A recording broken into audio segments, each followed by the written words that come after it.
बागेश्वर धाम के धीरेन्द्र शास्त्री इन दिनों चर्चा में हैं। उनके बारे में कहा जा रहा है कि वो भक्तों का मन पढ़ लेते हैं।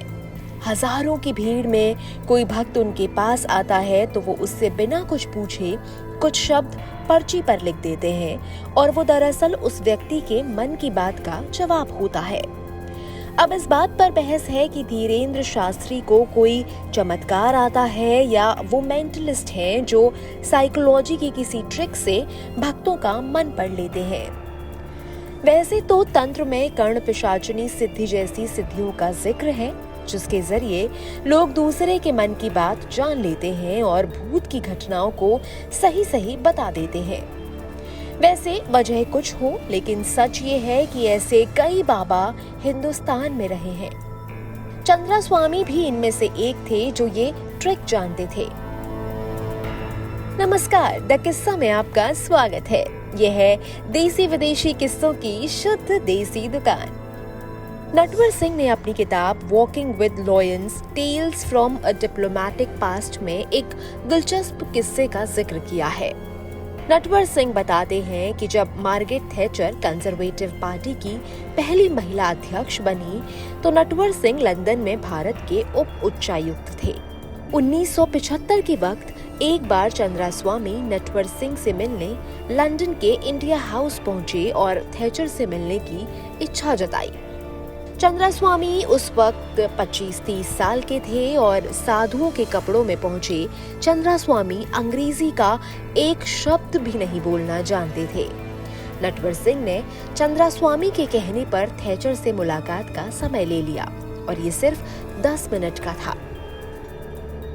मुलाकात के वक्त चंद्रा स्वामी पूरे साधु भेष में थे। सर पर बड़ा तिलक, गले में रुद्राक्ष की कई मालाएं और हाथ में लाठी। थैचर ने चंद्रा स्वामी से पूछा, आप मुझसे क्यों मिलना चाहते थे?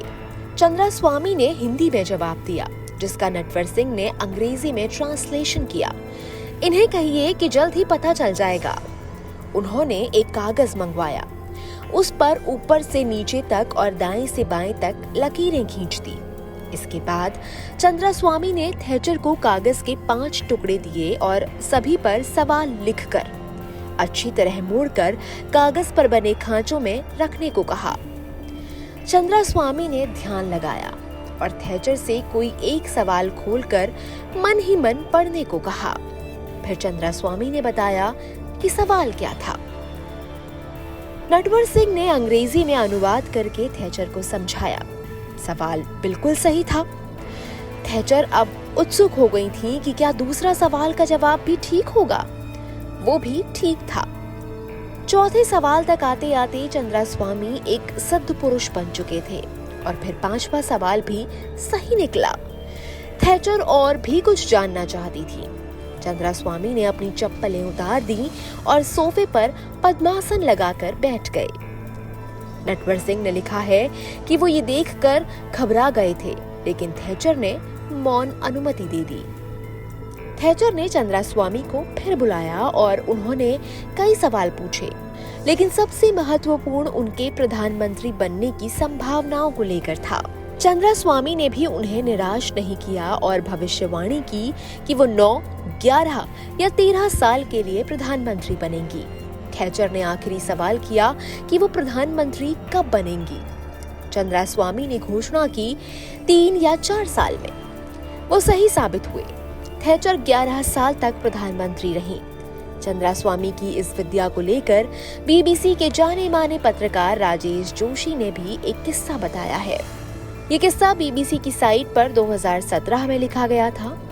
चंद्रा स्वामी को उनकी ही रिपोर्ट की वजह से 6 महीने की जेल हुई थी।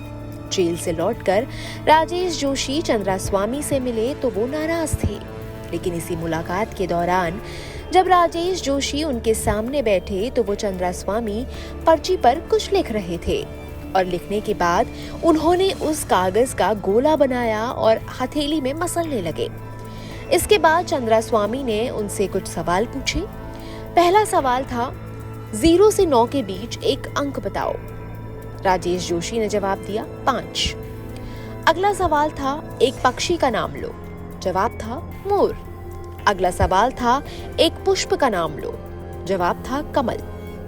यही वो पल था जब उन्होंने अपनी गुदगुदी हथेली में रखा कागज राजेश जोशी के मुंह पर दे मारा, जिसमें सभी सवालों के जवाब ठीक ठीक लिखे थे। यानी राजेश जोशी के जवाब देने से पहले ही चंद्रास्वामी ने उस कागज पर जवाब लिख डाले थे। ये किस्सा आपको कैसा लगा, हमें जरूर बताएं।